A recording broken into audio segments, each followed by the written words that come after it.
bagaimana melunasi utang itu ada beberapa langkah yang kami lakukan. Sekarang sudah lunas? Alhamdulillah 2019 lunas semua. 1 tahun? 1 tahun. Wah, keren sekali. Bagaimana resepnya itu? Ya, jadi Assalamualaikum warahmatullahi wabarakatuh, sahabat restorasi.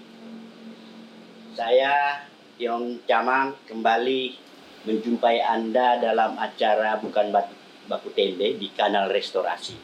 Sahabat restorasi, di sela-sela giat DPD Nasdem Morowali ada pelantikan, ada Rakordasus yang sebentar lagi akan masuk, dan pendidikan politik. Alhamdulillah saya bisa menculik beliau, Bapak Bupati Morowali, Dr. Andes Taslim. Selamat siang. siang-siang. Taslim. Saya panggil kakak saja ya. supaya, karena kebetulan beliau adalah Ketua Dewan Pertimbangan DPD Partai Nasdem Morowali. Siang ini bersyukur sekali kita bisa ajak beliau untuk obrol santai. Pak Bupati, ini sudah tahun keberapa ini? Tahun ketiga. Tahun ketiga ya. Tahun ketiga, Bapak. Selama 3 tahun menjabat sudah berapa janji-janji politik yang terlaksana ini kan? Karena biar bagaimana janji politik itu adalah jualan untuk kita dalam kontestasi politik kemarin. Ya, jadi kalau kami ditanya sudah berapa janji politik yang kami realisasi di tahun ketiga pemerintahan kami, Ya. Pertama-tama ingin kami jelaskan dulu bahwa kami adalah bupati, wakil bupati yang terpilih di Pilkada 2018. Iya. Dan dilantik bulan September 2018. Jadi hari ini alhamdulillah masuk tahun ketiga. Dengan visi yang kami bawa adalah Morowali sejahtera bersama. Ya, sejahtera bersama itu kata kunci. Iya. Nah, oleh karena itu tentu untuk meraih namanya sejahtera bersama ada beberapa program yang harus kami lakukan di beberapa sektor. Misalnya yang pertama adalah di sektor pendidikan. Pendidikan. Ya. Misi kami adalah pendidikan yang berkualitas di Kabupaten Morowali. Maksudnya dengan tetap menggratiskan biaya pendidikan. Ya. mutunya tetap terjaga. Iya, itulah kami bawa misi pendidikan yang berkualitas. Karena kami sangat yakin bahwa untuk mencapai kesejahteraan itu masyarakat perlu ditingkatkan SDM-nya. Ya. Dalam rangka peningkatan SDM untuk menuju pendidikan berkualitas, ada beberapa hal yang sudah kami lakukan. Ya. Yang pertama adalah menambah jumlah tenaga pengajar. Karena di beberapa daerah, khususnya wilayah kepulauan itu, kita sangat kekurangan tenaga pengajar. Satu sekolah paling banyak 2 gurunya. 2 guru. Ya, sehingga alhamdulillah hari ini kami mengangkat guru daerah itu kurang lebih 800 guru daerah. 800 untuk berapa? Untuk disebar di beberapa sekolah yang ada di Kabupaten Morowali. Sampai ke kepulauan. Dan menjadi prioritas adalah wilayah kepulauan, 2 kecamatan yang masih sangat minim guru kita sebar. Selain kita menambah jumlah tenaga pendidik, kita juga meningkatkan kesejahteraan. Ya, itu yang saya tanyakan pendidik itu. Ya. Kalau dulunya mereka masih mendapatkan insentif 1 juta dan itu dibayar per triwulan. Kita alhamdulillah hari ini untuk tenaga-tenaga honor kita, khususnya di pendidikan, yang hari ini kita sudah memberi insentif 2.200.000 per bulan. 2.200.000. Ditambah untuk wilayah yang sulit jangkauannya kita beri insentif 3 juta. Oke, sebelum kita lanjut ke janji-janji politik, saya tergelitik soal ini kan. Kemarin kalau kita ketika Pak Bupati kampanye ada banyak program-program kerakyatan yang dijanjikan, tetapi kita juga tahu sebelum menjabat itu kan berita-berita di koran itu mengatakan bahwa Morowali ini meninggalkan utang, begitu. Jadi bagaimana bisa memenuhi janji-janji itu di tengah utang Morowali itu berapa sebenarnya yang ditinggalkan kalau itu benar? Iya, jadi yang realnya itu bahwa di APBD kami 2018 itu mengalami defisit yang cukup besar, ya. Mengalami defisit sehingga Kalau bisa tahu jumlahnya ya, berapa? jumlahnya yang masuk dalam pembiayaan itu Ya, ya. adalah 168 miliar 168 yang masuk dalam pos pembiayaan. Dan kemudian ada kegiatan-kegiatan yang sudah selesai dikerjakan oleh pihak ketiga yang kemudian kita jadwal kembali, yang juga nilainya itu tidak sedikit. Nah, sehingga kita menduga kurang lebih defisit mencapai di angka 300 miliar.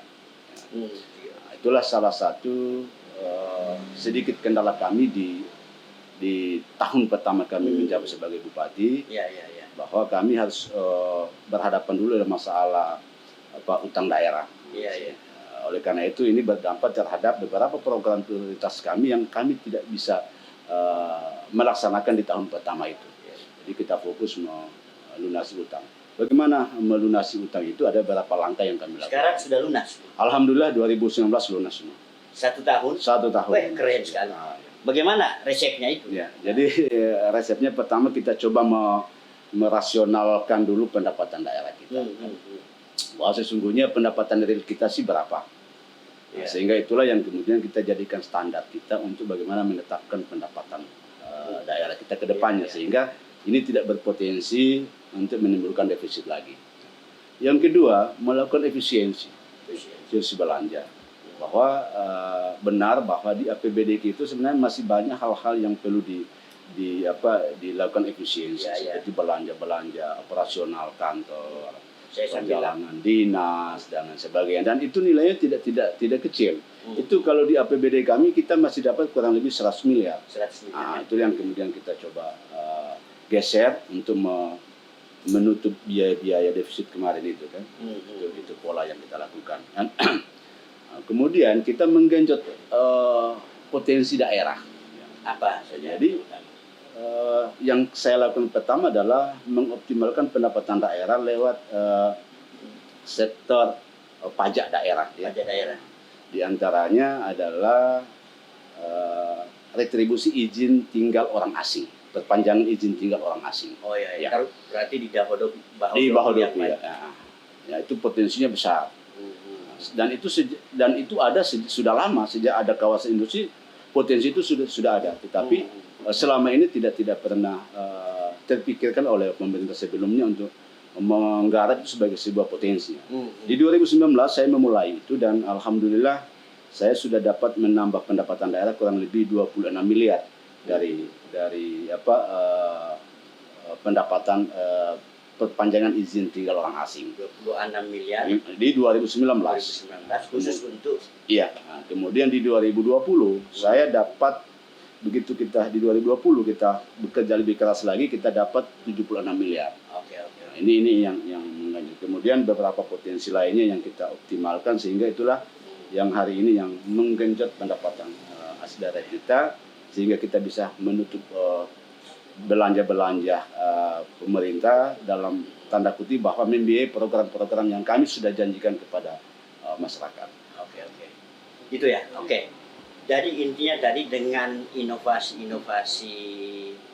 sumber-sumber pendapatan baru itu dan kemudian efisiensi itulah yang bisa menutupi utang. Dan kemudian pada 2020 mulai melaksanakan janji-janji politik itu. Masih ada lagi sumber efisiensi yang selama ini belum maksimal dilakukan oleh teman-teman di pemerintah daerah. Jadi itu kami sudah praktekkan di Morowali, yaitu lewat pengadaan barang dan jasa. Kita setiap tahunnya itu dari sisa lelang itu hampir mencapai angka 30 miliar. Nah, sehingga itu juga bagian dari bentuk efisiensi yang kemudian bisa kita gunakan untuk membiayai program-program yang belum. Kalau boleh tahu PAD Morowali sekarang berapa?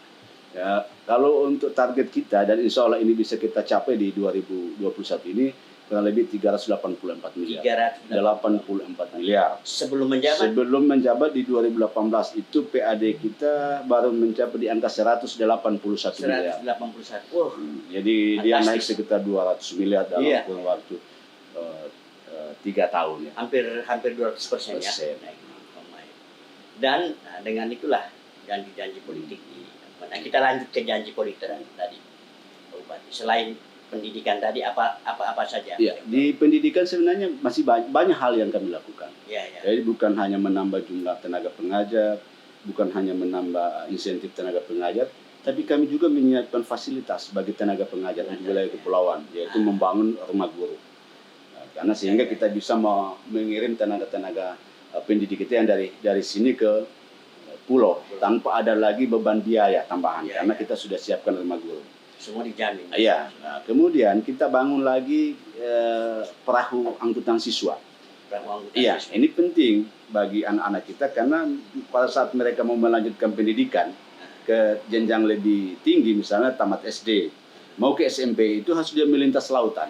Ini sudah terrealisasi? Sudah. Berapa unit? Kita kemarin 2020 itu sudah 10 unit ya. Kita realisasi dan insya Allah 2021 ini ada tambahan 7 unit lagi. 7 unit lagi ya? 7 unit lagi. Terus juga kita siapkan bantuan kepada mahasiswa. Setiap mahasiswa Morowali yang punya prestasi dan tidak mampu itu kita beri bantuan pendidikan 4 juta per tahun. Yang nilainya kurang lebih di angka 12 miliar dari total semua mahasiswa yang ada di Kabupaten Morowali. Morowali ya. Juga untuk bagaimana mengimbangi ketimpangan kualitas pendidikan wilayah daratan dan pulau. Tahun ini alhamdulillah kami sudah mengadakan 1.250 unit iPad. Yang kami istilahkan itu buku elektronik. Jadi di iPad itu sudah diisi dengan programmer yang isinya adalah mata pelajaran yang kemudian oleh siswa nanti tinggal memanfaatkan untuk wilayah kepulauan. Oh, menarik. Ya. Tapi itu ke sekolah-sekolah. Ke siswa. Oh, ke siswa. Dibagikan ke siswa-siswa. Untuk wilayah kepulauan. Di luar BOS itu. Oh, di luar BOS. Itu pakai Sahabat restorasi keren sekali. Beberapa inovasi untuk meningkatkan. Jadi bukan pendidikan gratis saja, tetapi bagaimana berupaya menggratiskan pendidikan, tetapi menjaga mutu dan kualitas pendidikan sendiri. Ini menurut saya satu inovasi menarik sekali. Untuk sektor lain gimana?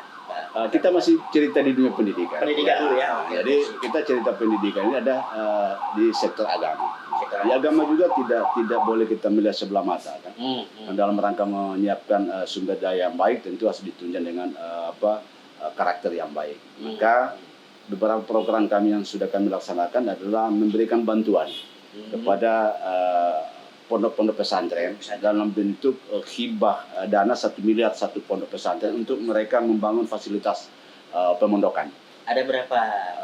Sampai hari ini kita sudah bangun 8 pondok pesantren. Kita sudah bantu 8 pondok pesantren yang kemudian juga kita meringankan beban pondok, yaitu membiayai seluruh biaya hidup para santri yang tidak mampu atau yang yatim piatu. Ada berapa banyak? Kurang lebih 800 sampai 900 santri yang kategori tidak mampu, kita berikan jaminan hidup 500.000 per bulan. Nah, sehingga hari ini alhamdulillah di pondok-pondok pesantren itu sudah mulai kelihatan bahwa anak yatim piatu tidak lagi menjadi beban pondok, tetapi dia bagian dari yang menghidupkan pondok. Dan menjadi aset. Karena kalau dia punya 100 anak yatim piatu, maka saya punya kewajiban mensubsidi setiap bulan 50 juta untuk dia hidup. Artinya sudah bisa mensubsidi dengan yang lain. Mantap sekali nih. Kemudian juga dalam rangka untuk tadi menjaga kualitas pendidikan khusus di bidang agama, kami setiap tahun mengirim anak-anak kami ke Yaman. Yaman. Nah, kita di tahun ketiga ini alhamdulillah sudah mengirim untuk jenjang pendidikan S1 itu 26 orang. Dan S2 2 orang dengan nilai biaya satu santri itu hampir 50 juta. 50 juta? Nah, sampai dia selesai ya? Karena itu sampai sana dia difasilitasi dengan beasiswa di Timur Tengah. Ya. Dana APBD murni kita. Mantap, keren. Ada lagi sebelum kita... kalau mau cerita itu banyak. Guru mengaji juga kami honor. Saya sengaja kenapa saya tertarik menanyakan soal janji politik ini. Ini kan kemarin sempat heboh. Banyak yang meragukan bahwa janji-janji politik itu belum terrealisasi. Makanya saya tanya selama 3 tahun ini sudah berapa? Kemudian di sektor lain seperti ekonomi. Ekonomi ya ini.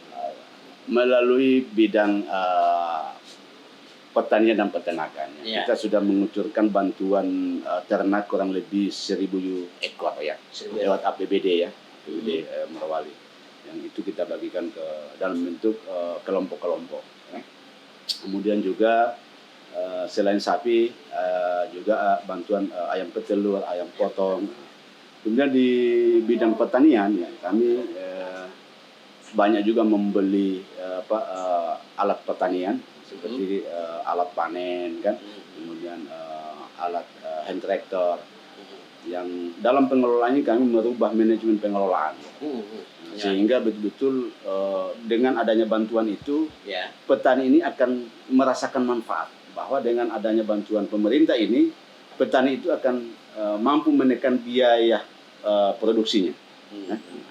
Jadi mereka tidak lagi harus menyediakan uang 1,5 juta per hektar untuk menggarap sawahnya kan, karena kita sudah menggunakan alat Pemda. Dan insya Allah di tahun 2022 itu sudah kita alokasikan dananya untuk menggratiskan biaya bajak sawah dan biaya panen. Nah, jadi kami dengan peralatan kami yang sudah cukup, maka kami tinggal menyiapkan biaya operasional dalam bentuk pembelian bahan bakar, pemeliharaan alat dan biaya operator, sehingga mas petani itu tidak lagi dibebankan dengan biaya-biaya itu. Ini sangat akan membantu petani dan ini akan menambah nilai jual petani kan. Termasuk mereka semakin bersemangat. Iya. Karena beban biaya itu kurang besar sekali penurunannya kan. Sehingga dengan standar harga gabah nasional pun mereka sudah sangat mendapat keuntungan yang tinggi. Berarti pajak panen tani ini ada disubsidi oleh Pemda, kita pakai APBD. Biaya bajaknya, biaya panennya kita subsidi. Pajak. Iya. Oke, sahabat restorasi, ternyata ada banyak progres atau sukses story yang diceritakan dari Kakak Taslim terkait dengan bagaimana mengelola pemerintahan. Terutama kata kuncinya adalah efisiensi anggaran dan mengoptimalisasi sumber-sumber pendapatan baru. Jadi butuh inovasi-inovasi dan itu sudah dikerjakan oleh Kakak Taslim selaku Bupati Morowali. Saya mau titip pertanyaan, ini kan tinggal dua tahun menjabat. Kira-kira untuk 2 tahun ke depan apa yang mau difokusin? Ya, kalau kita melihat dari janji politik, ya ini sebenarnya semua sudah kita laksanakan, kita tunaikan, tinggal memfinalisasi, artinya menyelesaikan. Saya beri contoh misalnya janji politik bantuan rumah, 2.000 unit rumah dengan besaran nilainya itu 50 juta per unit. Ya. Nah, ini sudah kami realisasi di tahun ketiga ini kurang lebih 1.100 unit. Sehingga di APBD kami 2022 itu yang hari ini sudah teralokasi anggarannya kurang lebih mendekati di angka 700 unit. Ya. Nah, sehingga kami sangat yakin bahwa di tahun terakhir ini akan selesai. Kemudian juga janji politik kami dalam rangka untuk menyiapkan modal usaha dalam bentuk bantuan dana 200 juta per desa. Alhamdulillah tahun ini semua sudah kita mulai kucurkan dan insya Allah mudah-mudahan desa semuanya cepat mempersiapkan persyaratannya sehingga di APBD 2021 ini itu semua sudah bisa sampai ke kas desa. Dananya sudah siap semua. Oke, sahabat restorasi, kita diyakinkan bahwa jangan ragu. Insya Allah di 2023 janji politik itu semua akan terrealisasi untuk dalam rangka Morowali sejahtera bersama. Ini 2024 gimana?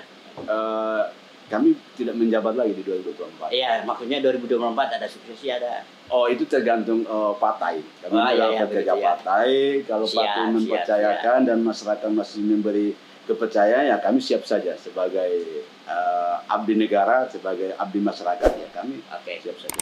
Oke, siap. Terima kasih Pak Bupati, sahabat restorasi. kita akhiri bincang-bincang kita karena Kakak Bupati juga mau ada pelantikan di Bumi Raya, Bumi Raya. dengan kepala desa. pelantikan kepala desa, sehingga kita akhiri jumpa kita pada siang hari ini. Wassalamualaikum warahmatullahi wabarakatuh.